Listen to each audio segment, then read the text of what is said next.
খবৰ টাইম এটাৰ দৰ্শকৰ বাবে লৈ অহাৰ চেষ্টা কৰিছো আজি বাজেট অধিৱেশনত ৰাজ্যবাসীক লৈ 31টাকৈ বৃহৎ ঘোষণা কৰিছে মুখ্যমন্ত্ৰী ডক্টৰ হিমন্ত বিশ্ব শৰ্মাৰ নেতৃত্বাধীন চৰকাৰখনে এই বাজেটত অৰুণোদয় আঁচনিৰ পৰা আৰম্ভ কৰি চৰকাৰী ঘৰৰ পৰা আৰম্ভ কৰি চৰকাৰী চাকৰিৰ লগতে ছাত্ৰীসকলৰ বাবে কেইবাটাও বৃহৎ ঘোষণা আছে কি ঘোষণা কৰিছে তাৰ তথ্য আমি আপোনালোকৰ বাবে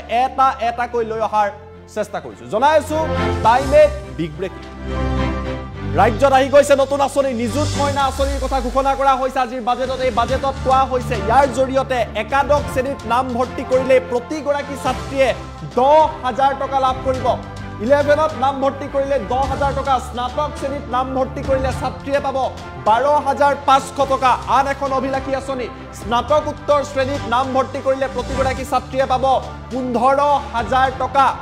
এইসমূহ আঁচনি অনা হৈছে বাজেটত ইয়াৰ লগতে কি আহিছে বাল্য বিবাহ ৰোধৰ লগতে ছাত্ৰীসকলক উচ্চ শিক্ষাক উদগনি যোগোৱাৰ বাবে এয়া বৃহৎ আঁচনি বিনামূলীয়া নাম ভৰ্তি স্কুটি পাঠ্যপুথিৰ বাবে অৰিহণা আন সকলো সুবিধা অব্যাহত থাকিব আৰু তাৰ লগতে এই আঁচনি প্ৰযোজ্য হৈছে অৰুণোদয় আঁচনিক লৈ ডাঙৰ ঘোষণা আজিৰ বাজেটত আপুনি যদি অৰুণোদয় আঁচনি পাইছে আপোনাৰ বাবে ভাল খবৰ আছে আৰু যদি নাই পোৱা তেতিয়াও ভাল খবৰ কিয়নো 2,50,000 লোকে নতুনকৈ অৰুণোদয় আঁচনি লাভ কৰিবলৈ সক্ষম হ'ব ৰেচন কাৰ্ড লাভ কৰা প্ৰতিগৰাকী মহিলাকো অৰুণোদয় আঁচনিৰ ধন দিয়াৰ বাবে চৰকাৰে পৰিকল্পনা কৰিছে আৰু এই পৰিকল্পনাক সমান্তৰালভাৱে প্ৰধানমন্ত্ৰী বীমা আঁচনি বা সুবিধাও প্ৰদান কৰা হ'ব অৰুণোদয় আঁচনিৰ লগতে চৰাইদেউ আৰু বিশ্বনাথত ৰেচন কাৰ্ড থকা প্ৰতিগৰাকী ব্যক্তিক অৰুণোদয় আঁচনি দিয়া হ'ব এয়া ঘোষণা কৰিলে মুখ্যমন্ত্ৰীয়ে ইয়াৰ পিছত ৰাজ্যৰ আন জিলাতো একেই নিয়ম প্ৰৱৰ্তন হ'ব বা প্ৰযোজ্য কৰা হ'ব চৰকাৰী চাকৰিক লৈ ডাঙৰ খবৰ 1 লাখ চৰকাৰী চাকৰিৰ পিছত নতুনকৈ 35,000ক চৰকাৰী চাকৰি দিব ৰাজ্য চৰকাৰে তাৰ লগতে এটাও চৰকাৰী চাকৰি নথকা পৰিয়ালত চাকৰিৰ ক্ষেত্ৰত 5% অগ্ৰাধিকাৰ দিয়া হ'ব মহিলা আত্মসহায়ক গোটৰ প্ৰতিগৰাকী সদস্যক 10,000 টকাকৈ দিয়া হ'ব আন এটা বৃহৎ ঘোষণা আৰু ইয়াৰ পিছৰ পৰ্যায়ত 25,000 টকা পৰ্যন্ত টকা প্ৰদান কৰা হ'ব নগৰৰ আত্মসহায়ক গোটেও পাব এই আঁচনি নগৰত থকা আত্মসহায়ক গোটেও এই আঁচনি লাভ কৰিবলৈ সক্ষম হ'ব মাইক্ৰ ফাইনেন্স সমান্তৰালভাৱে লোন ৰেহাই আদিক লৈ চৰকাৰে বৃহৎ সিদ্ধান্ত গ্ৰহণ কৰিছে 50,000 টকালৈ সম্প্ৰসাৰণ কৰা হ'ব অৰ্থাৎ 50,000 টকালৈ মাইক্ৰ ফাইনেন্সৰ যি ঋণ আছিলে সেয়া ৰেহাই দিয়া হ'ব নতুনকৈ 1,30,000 লোকে লাভ কৰিব মুখ্যমন্ত্ৰী আৱাস যোজনা ঘৰ নথকা লোকৰ বাবে ডাঙৰ খবৰ 13,000 ঘৰ চাহ শ্ৰমিকৰ বাবে সংৰক্ষিত হ'ব 1,30,000 দিয়া হ'ব আৰু ইয়াৰে 13,000 চাহ শ্ৰমিকৰ বাবে সংৰক্ষিত হ'ব মিছন বসুন্ধৰা আঁচনিক লৈ বৃহৎ সিদ্ধান্ত লোৱা হৈছে বাজেটত চাহ শ্ৰমিকৰ বাবে ভাল খবৰ আছে চাহ শ্ৰমিকে বসুন্ধৰা দিব নালাগে তিনিটা প্ৰজন্মৰ প্ৰমাণপত্ৰ নিদিলেও চাহ শ্ৰমিকে বসুন্ধৰাত লাভ কৰিব অসমত আহি গ'ল heritage belt and block tribal belt and ব্লকৰ নিচিনা হেৰিটেজ বেল্ট এণ্ড ব্লক আহি গৈছে ইয়াৰ ফলত বটদ্ৰৱা নাৰায়ণপুৰ বৰপেটা সত্ৰ মাজুলী উপকৃত হ'ব কেৱল স্থানীয় লোকেহে খিলঞ্জীয়াইহে এই অঞ্চলবিলাকত ভূমি ক্ৰয় বিক্ৰয় কৰিব পাৰিব ইয়াৰ নতুন পদক্ষেপ লোৱা হৈছে আজিৰ বাজেটত নিবনুৱা যুৱক যুৱতীসকলক 2 লাখ টকাকৈ চৰকাৰে সাহায্য দিব আন এটা ডাঙৰ খবৰ আপুনি যদি নিবনুৱা কিবা এটা কৰিব বিচাৰিছে মুখ্যমন্ত্ৰী আত্মনিৰ্ভৰশীল অসম আঁচনিৰ জৰিয়তে 2 লাখ টকা পাব স্বনিয়োজনৰ বাবে আপোনাৰ ব্যৱসায় বাণিজ্য কৰাৰ বাবে আৰু ৰাজ্যত এইদৰে কেইবাটাও অভিলাষী আঁচনিৰ কথা আজি বাজেটত ঘোষণা কৰিছে আমাৰ লগত মুখ্যমন্ত্ৰী ডক্টৰ হিমন্ত বিশ্ব শৰ্মাৰ মন্তব্য আছে মন্তব্য আপোনালোকক দেখুৱাই লোৱাৰ চেষ্টা কৰিছো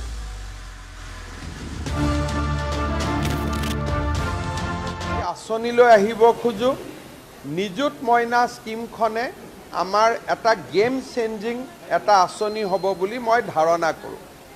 বাল্য বিবাহৰ সময়ত যেতিয়া আমি আইনৰ ধাৰাৰ মাজেৰে বাল্য বিবাহক আমি আঘাত দিছিলোঁ তেতিয়া পৰামৰ্শ আহিছিল যে গ্ৰেপ্তাৰ আদিৰ লগতে উদগনিমূলক ব্যৱস্থাও ল'ব লাগে নিযুত মইনা আঁচনিৰ অধীনত একাদশমান শ্ৰেণীত নাম ভৰ্তি কৰিলে প্ৰতিগৰাকী ছাত্ৰীয়ে 10,000 টকা পাব দ্বিতীয় যদি আমি সেই ছাত্ৰীজনীয়ে যেতিয়া আমাৰ ডিগ্ৰী পঢ়িব তাত এডমিশ্যনৰ কাৰণে 12,500 টকাৰ উদগনি লাভ কৰিব আৰু পোষ্ট গ্ৰেজুৱেট পঢ়িলে 15,000 টকাৰ উদগনি পাব আৰু এই আঁচনিৰ ৰূপায়ণ হোৱাৰ পিছতো বিনামূলীয়া নামভৰ্তি স্কুটি পাঠ্যপুথিৰ বাবে অৰিহণা পোষ্ট গ্ৰেজুৱেট ষ্টুডেণ্টৰ বাবে মোবিলিটি এই গোটেইবিলাক তেওঁলোকে পায়েই থাকিব নিযুত মইনা আঁচনি এক অতিৰিক্ত আঁচনি হ'ব অৰুণোদয় আঁচনি 2.5 লাখ হিতাধিকাৰী বৃদ্ধি হ'ব আৰু অৰুণোদয় আঁচনিৰ হিতাধিকাৰীসকলক প্ৰধানমন্ত্ৰী ডাঙৰীয়াৰ জীৱন সুৰক্ষা বীমাৰ সৈতে সমাহিত কৰাৰ প্ৰচেষ্টা লোৱা হৈছে ইয়াৰ উপৰিও চৰাইদেউ আৰু বিশ্বনাথ জিলাত প্ৰথমবাৰৰ বাবে যিমান ব্যক্তিৰ পৰিয়ালত ৰেচন কাৰ্ড আছে সিমান ব্যক্তিকে অৰুণোদয় দিয়াৰ বাবেও এটা বৈপ্লৱিক সিদ্ধান্ত এটা আমাৰ চৰকাৰে গ্ৰহণ কৰিছে যি আজিৰ ঘোষণাৰ ভিতৰত অন্যতম 1 লাখ চৰকাৰী চাকৰিৰ পিছত 94,000 চাকৰি আমি সফলতাৰে দিয়াৰ পিছত আৰু 35,000 নতুন চাকৰি দিয়াৰ প্ৰস্তাৱ কৰা হৈছে আজিৰ বাজেটত কিন্তু আৰু এটা সামাজিক ন্যায় দিশত গুৰুত্বপূৰ্ণ কোৱা হৈছে যে একেটা পৰিয়ালতে চৰকাৰী চাকৰি যাতে পুঞ্জীভূত নহয় সেই কাৰণে এটাও চৰকাৰী চাকৰি নথকা পৰিয়ালৰ যুৱক যুৱতীক আমি চৰকাৰী চাকৰি নিযুক্তিৰ পৰীক্ষাত 5%ৰ বেনিফিট দিম এই 5%ৰ বেনিফিট পোৱাৰ লগে লগে চৰকাৰী চাকৰি এটা পৰিয়ালত পুঞ্জীভূত হৈ থকাৰ পৰিৱৰ্তে ই চৰকাৰী চাকৰি নাথাকা পৰিয়াললৈ বৃদ্ধি হ'ব মহিলা আত্মসহায়ক গোটৰ সদস্যসকলক 10,000 টকা আৰু পৰ্যায়ক্ৰমে 25,000 টকাৰ বেংক লোন 12,500 টকাৰ সাবসিডিৰ কথা আমি উল্লেখ কৰিছোঁ আজিৰ বিত্তমন্ত্ৰীৰ ভাষণত নগৰৰ আত্মসহায়ক গোটসমূহলৈও এই আঁচনিখন সম্প্ৰসাৰিত কৰাৰ কথা উল্লেখ কৰা হৈছে মাইক্ৰ ফাইনেন্স লোন ৰেহাই 50,000 টকালৈকে লোন লোৱা মহিলাসকললৈকে সম্প্ৰসাৰণ কৰা হ'ব মুখ্যমন্ত্ৰীৰ আৱাস যোজনাত 1 লাখ ঘৰ বনোৱা হ'ব তাৰ 13,000 চাহ শ্ৰমিকৰ বাবে সংৰক্ষিত হ'ব মিছন বসুন্ধৰা 3 আঁচনিৰ সময়ত চাহ বাগিচাৰ শ্ৰমিকসকলে যাতে 3টা প্ৰজন্মৰ সাৰ্টিফিকেট দিব নালাগে তেওঁলোকে সহজভাৱে যাতে ভূমিৰ অধিকাৰ লাভ কৰিব পাৰে তাৰ বিষয়েও এই বাজেটত কোৱা হৈছে চাহ বাগিচাৰ শ্ৰমিকৰ বকেয়া বিদ্যুৎ বিল পৰিশোধ কৰাৰ কথাও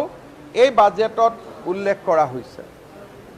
লোকপ্ৰিয় গোপীনাথ বৰদলৈ ডাঙৰীয়া যেতিয়া অসমৰ মুখ্যমন্ত্ৰী আছিলে তেখেতে ট্ৰাইবেল বেল্ট এণ্ড ব্লক অসমত আৰম্ভ কৰিছিল যাতে জনজাতীয় লোকৰ ভূমিৰ অধিকাৰ সংৰক্ষিত হৈ থাকিব পাৰে ৭৫ বছৰ পিছত অসমে হেৰিটেজ বেল্ট এণ্ড ব্লক আৰম্ভ কৰিব খুজিছে জনজাতীয় ট্ৰাইবেল বেল্ট এণ্ড ব্লকৰ জাগাত এতিয়া হেৰিটেজ বেল্ট এণ্ড ব্লক হ'ব তাৰ ফলত নাৰায়ণপুৰ মহাপুৰুষ মাধৱদেৱৰ জন্মভূমি বটদ্ৰৱা মহাপুৰুষ শ্ৰীমন্ত শংকৰদেৱৰ জন্মভূমি বৰপেটা সত্ৰ আৰু তাৰ লগতে মাজুলীক আমি হেৰিটেজ বেল্ট এণ্ড ব্লকলৈকে ৰূপান্তৰ কৰিম য'ত স্থানীয় লোক বুলি কওঁতে স্থানীয় খিলঞ্জীয়া লোকক বাদ দি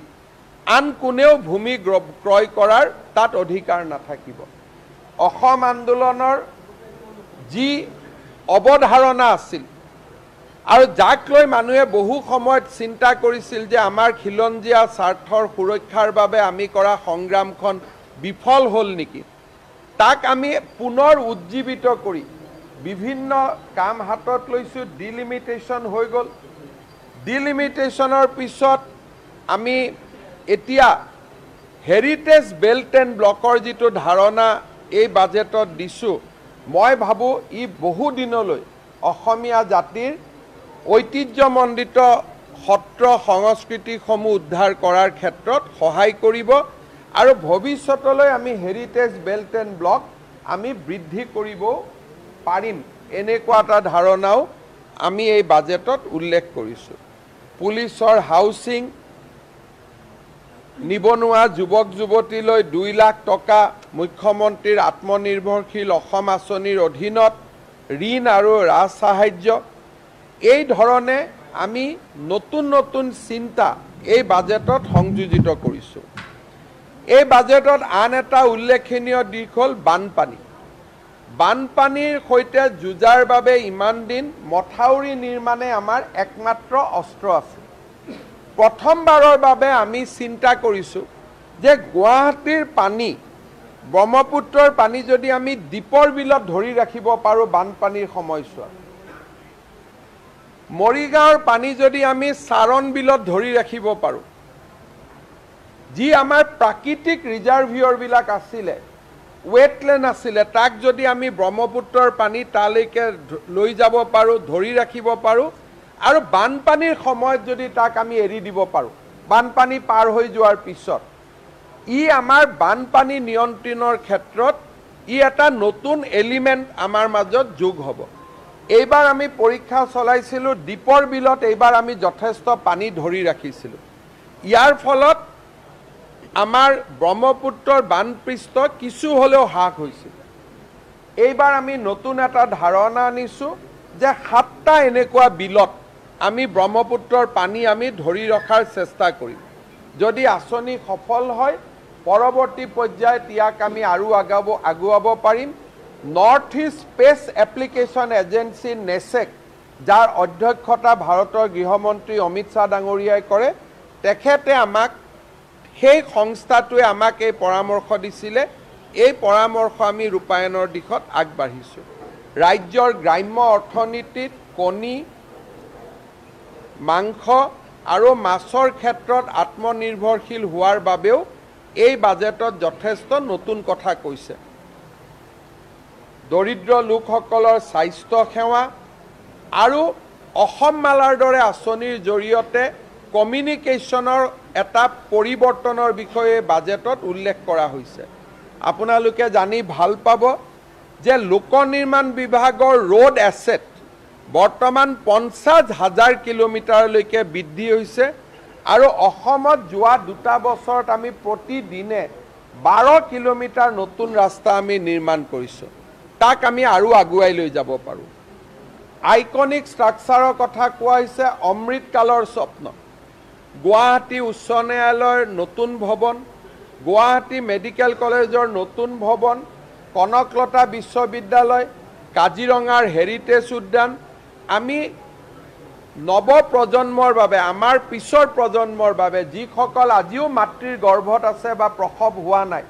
যাক আমি অমৃতকালৰ সন্তান বুলি কৈছোঁ, তেওঁলোকৰ বাবে অমৃতকালৰ আইকনিক প্ৰজেক্ট এই বাজেটত আমি উল্লেখ কৰিছোঁ। এই ধাৰণাবিলাকে অসমক এখন বিকশিত ৰাজ্যলৈ ৰূপান্তৰ কৰিব, আৰু এনে এখন সুন্দৰ বাজেট বিধানসভাত উত্থাপন কৰাৰ বাবে মই বিত্তমন্ত্ৰী অজন্তা নেওগ ডাঙৰীয়াক ধন্যবাদ জনাওঁ।